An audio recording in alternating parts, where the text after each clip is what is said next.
Donc continuez à vous battre, continuez à avoir des objectifs et continuez à progresser.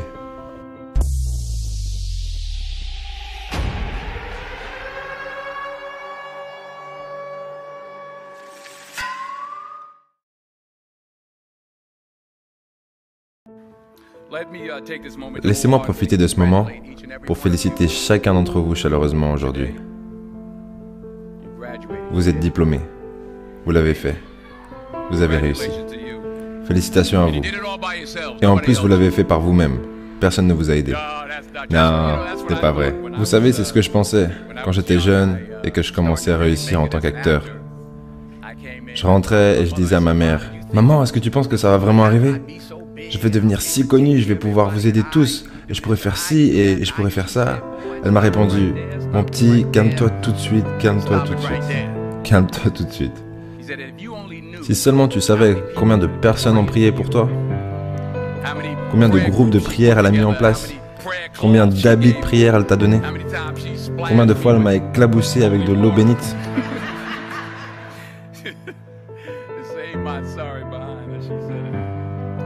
Et elle m'a dit, « Ah, tu as tout fait toi-même, alors je vais te dire ce que tu vas pouvoir faire par toi-même. Tu peux sortir, prendre une pâte et nettoyer les vitres par toi-même. » Superstar. Donc, je vous dis tout ça parce que je veux féliciter tous les parents et amis, et la famille, et les tantes et les oncles, les grands-mères, les grands-pères, et les profs, les amis et les ennemis. Toutes les personnes qui vous ont aidé à être qui vous êtes aujourd'hui. Félicitations à vous tous. Je vais raconter 2-3 histoires, mais ça sera très court. Je me souviens que lors de l'obtention de mon diplôme, le gars qui parlait ne s'arrêtait pas. Bla bla bla bla bla. Donc ça sera court. Numéro 1. Mettez Dieu avant tout. Mettez Dieu avant tout dans tout ce que vous faites. Tout ce que vous croyez voir en moi, tout ce que j'ai accompli, tout ce que vous croyez que j'ai quelques trucs, ouais.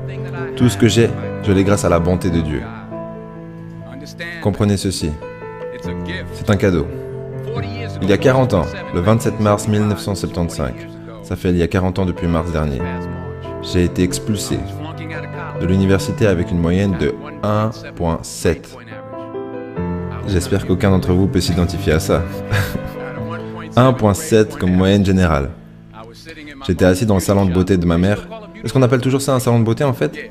Comment on appelle ça? Ouais, dans un salon esthétique. J'étais assis dans le salon esthétique de ma mère et je regarde dans le miroir, je vois derrière moi, il y a une dame sous le sèche-cheveux. Et à chaque fois que je levais la tête pour la regarder, elle me regardait. Elle me regardait droit dans les yeux.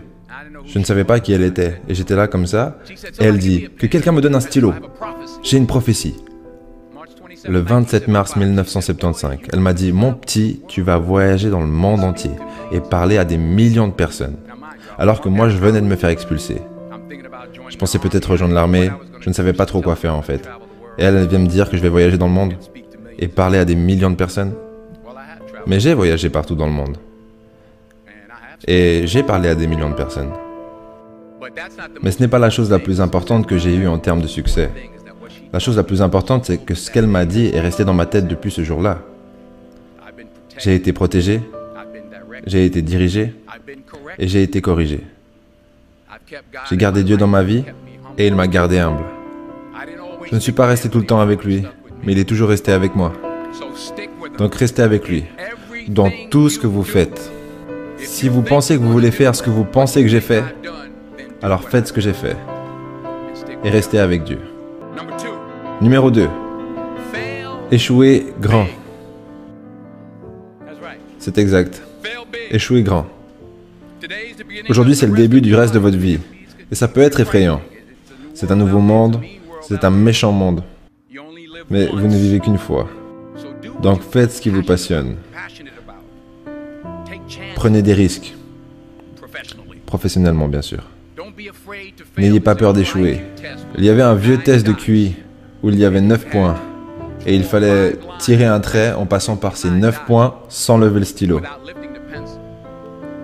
La seule façon de le faire était de sortir de la boîte. Donc n'ayez pas peur de sortir de la boîte. N'ayez pas peur de penser en dehors de la boîte. N'ayez pas peur d'échouer grand. N'ayez pas peur de rêver grand. Et souvenez-vous que les rêves sans un objectif ne sont que des rêves. Et ils nourrissent la déception.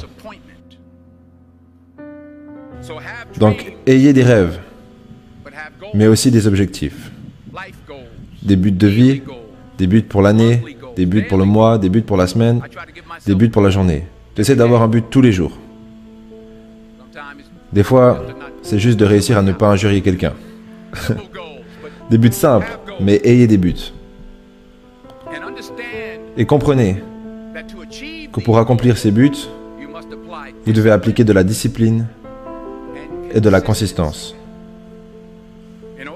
Pour atteindre vos objectifs, vous devez appliquer de la discipline, ce que vous avez déjà fait, et de la consistance. Tous les jours, pas uniquement le mardi en manquant d'autres jours. Vous devez y travailler. Vous devez planifier tous les jours. Vous connaissez cette citation qui dit « Nous ne planifions pas pour échouer, nous échouons à planifier. » Travailler dur, ça fonctionne.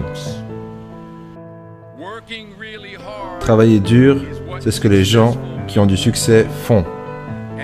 Et dans ce monde, des messages et des tweets dans lequel vous vivez, souvenez-vous que ce n'est pas parce que vous faites beaucoup plus de choses que vous accomplissez plus de choses. Souvenez-vous de ça. Le fait de faire beaucoup plus ne veut pas dire que vous accomplissez beaucoup plus. Ne confondez pas le mouvement avec le progrès. Ma mère me disait, tu peux courir sur place tout ce que tu veux et arriver nulle part. Donc continuez à vous battre, continuez à avoir des objectifs et continuez à progresser. Numéro 3.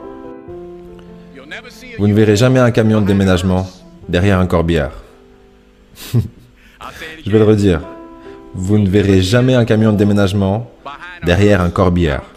Je m'en fiche de savoir combien vous gagnez. Vous ne pourrez rien prendre avec vous. Les Égyptiens ont essayé. Ils ont été volés. C'est tout ce qu'ils ont eu. Vous ne pouvez rien prendre avec vous. Et ce n'est pas combien vous avez qui compte. Mais c'est ce que vous faites avec ce que vous avez.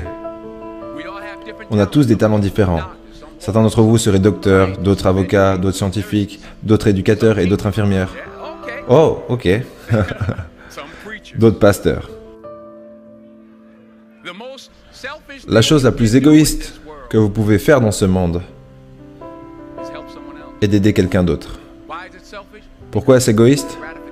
Parce que la gratification de bien-être que ça vous apporte, ce merveilleux sentiment que je ressens en aidant les autres, il n'y a rien de mieux que ça. Enfin, peut-être un ou deux trucs, mais en tout cas, rien de matériel. Ni les bijoux, ni les maisons, ni les voitures.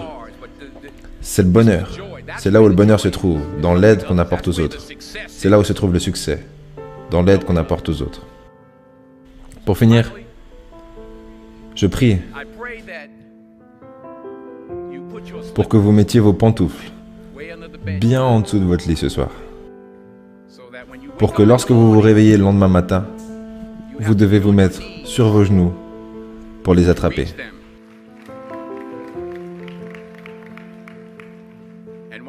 Et quand vous serez là en bas, dites « Merci.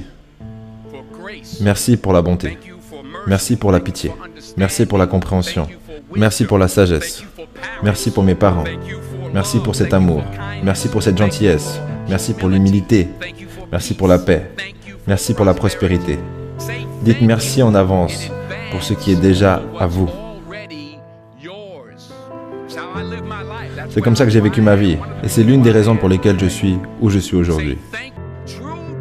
Un désir profond dans votre cœur pour quoi que ce soit de bon est une preuve venant de Dieu qui vous a été envoyée en avance pour vous indiquer que c'est déjà à vous. Je vais le redire. Un désir profond dans votre cœur, cette chose que vous ressentez, peu importe ce que vous voulez faire, cette chose que vous voulez faire pour les autres, pour grandir et pour gagner de l'argent.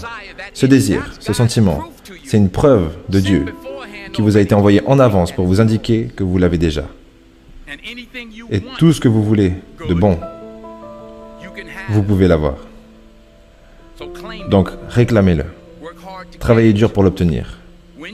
Quand vous y arrivez, retournez-vous et aidez quelqu'un au passage. Apprenez, enseignez. N'aspirez pas juste à gagner votre vie. Aspirez à faire la différence. Merci.